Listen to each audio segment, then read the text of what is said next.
ముందుగా ఇక్కడ విచ్చేసిన పెద్దలందరికీ నా యొక్క నమస్కారాలు. నా తోటి సోదరుమణులకి కూడా హృదయపూర్వక నమస్కారాలు తెలియజేస్తున్నాను.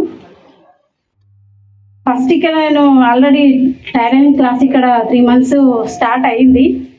కానీ నేను మధ్యలో వచ్చిన 20 days అయింది జస్ట్ నేను వచ్చి కూడా. అప్పుడు వచ్చిన 2 days కూడా నాకు ఏం అర్థం కాలేదు ఇక్కడ ఏం జరుగుతుంది అనేది కూడా. తర్వాత 2 days అయిన తర్వాత చూద్దాం, ఒక 2 రోజులు పోతే ఎట్లా ఉంటుందో అన్నట్లు మళ్ళీ కంటిన్యూ చేసినాం. ఇక్కడ ఈ అన్న వాళ్ళు వచ్చేసి చాలా అద్భుతమైన విషయాలు చెప్తున్నారని తర్వాత అర్థమైంది.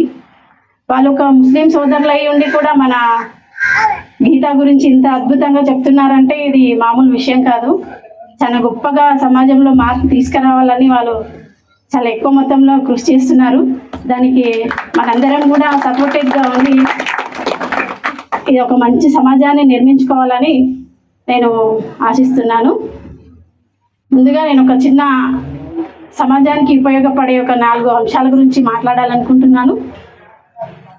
అందులో వచ్చేసి మనకి భూమికి ఏ విధంగా 4 దిక్కులు ఉంటాయో అదేవిధంగా ఒక ఇల్లుని నిర్మించుకోవడానికి 4 గోడలు ఎంత ముఖ్యమో ప్రతి ఒక్క మనిషి కూడా తన జీవితంలో ఈ 4 అంశాల గురించి తెలుసుకోవాలి.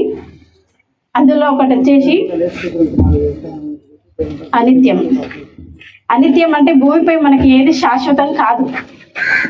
ఈరోజు మనం ఇలా మాట్లాడుతున్నామంటే రేపు ఏం జరుగుతుందో కూడా మన చేతిలో లేదు.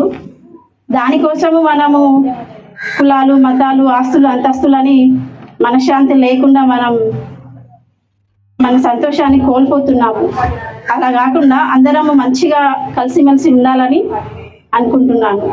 ఫర్ ఎగ్జాంపుల్, ఏ వస్తువుకైనా ప్రతి వస్తువుకు ఒక ఎక్స్పైరీ డేట్ అనేది ఉంటుంది. అదేవిధంగా మన మనుషులందరికీ కూడా ఏదో ఒక రోజు మరణం అనేది ఖచ్చితంగా ఉంటుంది.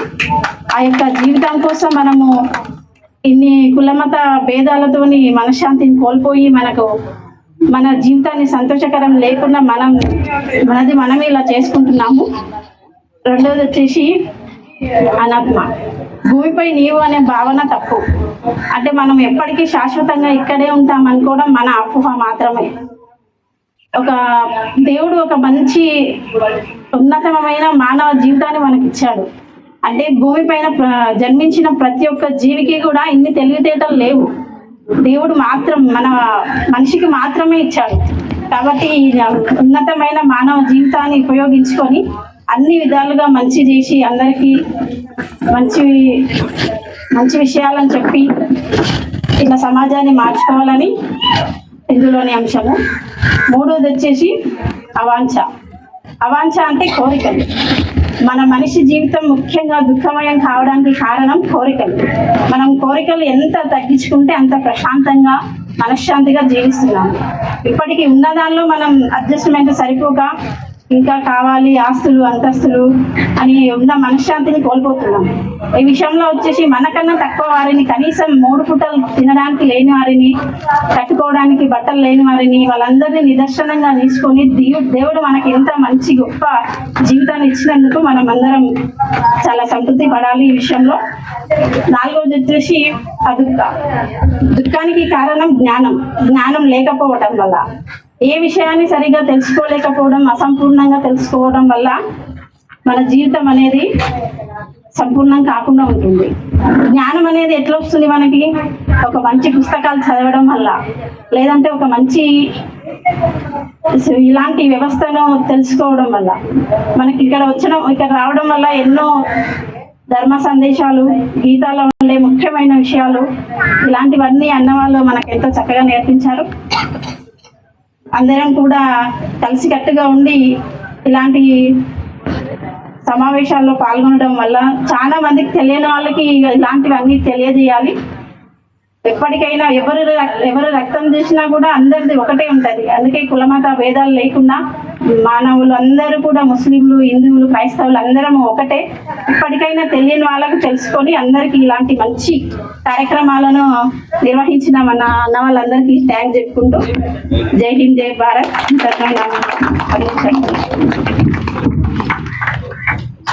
థ్యాంక్ యూ అక్క.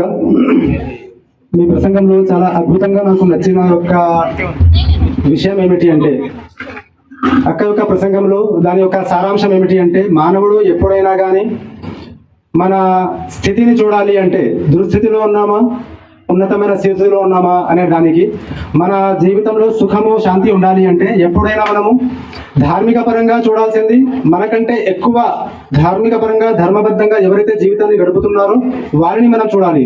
వాళ్ళు ధర్మాన్ని అంతగా పాటిస్తున్నారు, వారి యొక్క స్థానానికి మనం కూడా చేరాలి అనే ఒక అవగాహన మనలో ఉండాలి.